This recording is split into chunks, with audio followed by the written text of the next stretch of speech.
Hello all, welcome back to my channel Fatafat Bhavani. అందరూ ఎలా ఉన్నారు? బాగున్నారా?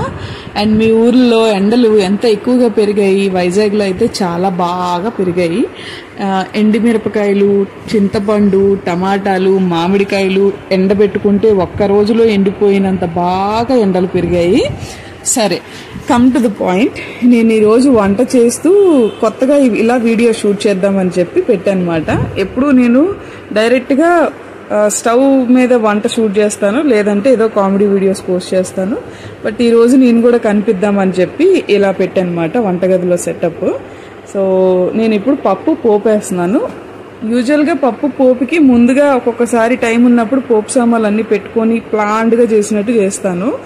బట్ ఒక పక్కన పాప ఏడుస్తున్నా లేకపోతే ఇంకా హడావిడి అయిపోతాను. నేను ఫాస్ట్గా పోపు పెట్టుకోవడానికి చూడండి, ఆవాలు ఒకసారి, జీలకర్ర ఒకసారి తీసుకొని ఇంకా పోపు పెడుతూ ఉంటాను. పప్పుకి పోపు చాలా ఇంపార్టెంట్ కదా, ఇంగువ ఫ్లేవర్ ఇదంతా వచ్చేలాగా. సో మధ్యలో నువ్వు చేత్తో మిరపకాయలు ఎందుకు పట్టుకున్నావు అంటున్నారు రాజు. పిల్లని పట్టుకుంటాను కదా, నువ్వు ఎందుకు టచ్ చేస్తున్నావు, మిరపకాయలు లేకుండా చేసేయను అనమాట. సో లేదు, నేను సిజర్తోనే చేస్తున్నాను అని చెప్తున్నాను నేను అక్కడ. అండ్ నేను కిచెన్లో ఒక సిజర్ పెట్టుకుంటాను, కొత్తిమీర, పచ్చిమిర్చి ఇవి కట్ చేసినప్పుడు ఈజీగా ఉంటుందని. అండ్ నాకు ఒక ఒపీనియన్ ఉంటుంది. యూజువల్గా మన టీవీ సీరియల్స్ యాక్టర్స్ ఉంటారు కదా వాళ్ళు, అండ్ ఇంకా కొంతమంది యూట్యూబర్స్, వీళ్ళందరూ కుకింగ్ చేస్తున్నప్పుడు ఇలా హెయిర్ ముందుకు వేసుకొని చేసుకుంటారు కదా.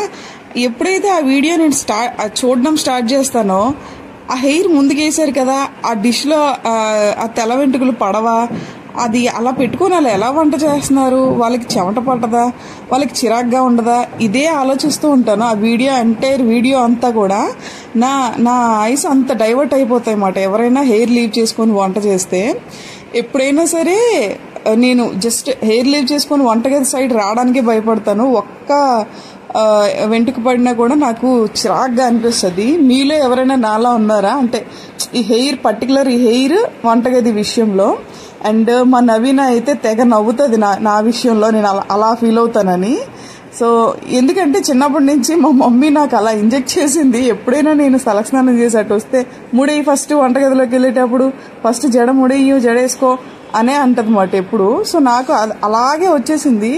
ఈవెన్ టీవీలో చూసినా, యూట్యూబ్లో చూసినా, ఎక్కడ చూసినా కూడా ఇదేంటి హెయిర్ లీవ్ చేసుకుని వండుతున్నారు అని.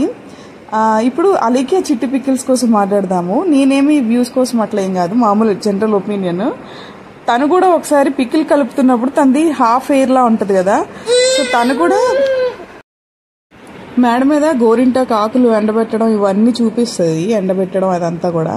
అప్పుడు అనిపించింది హెయిర్ లీవ్ చేసుకోవట్లేదు కదా, పికిల్స్లో పడవా, ఇలా చూపిస్తున్నా కొంటున్నారా అని అనిపించింది.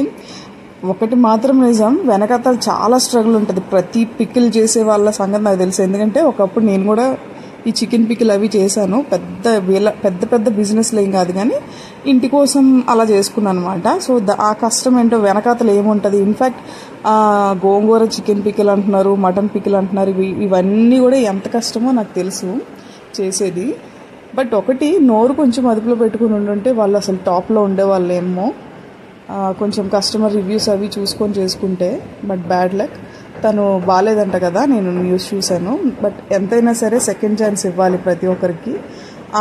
ఎవరు తప్పు చేయకుండా అయితే ఉంటారు కదా, అది నా ఒపీనియన్. మీకు అలానే అనిపించింది? చాలామంది వీడియోస్ పెట్టారు, తను రియలైజ్ అయిందని అనుకుంటున్నాను నేను. ఓహో, అంటే రియలైజ్ అయ్యింది కదా, ఇంకా వదలొచ్చు కదా, ఒక ఛాన్స్ ఇవ్వచ్చు కదా అని కూడా అనిపించింది నాకే.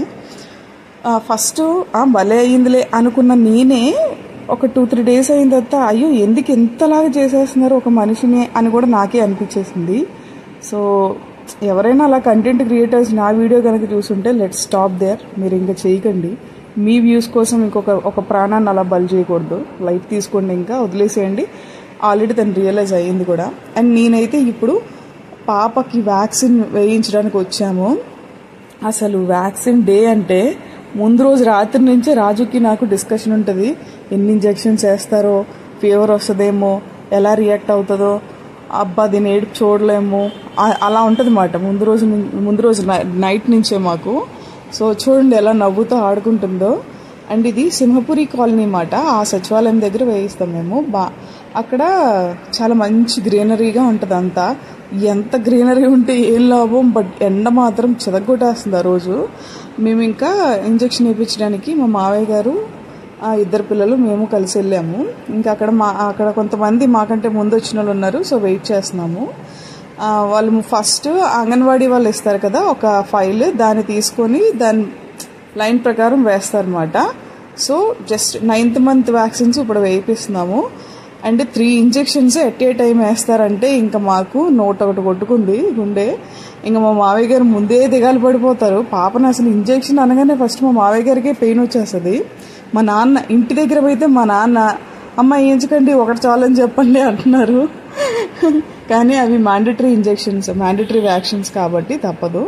సో ఇంకా టైం వచ్చేసింది. అప్పుడు వరకు కూడా అంగన్వాడీ వర్కర్స్ ఉంటారు కదా, ఆశా వర్కర్స్, వాళ్ళతో పాపం నవ్వుతూ ఆడుతూ ఉంది. ఇంకా స్టార్ట్ అయింది మాకట. ఒకటి వేస్తున్నారు. ఫస్ట్ ఒక సిరప్ తాగిచ్చారు.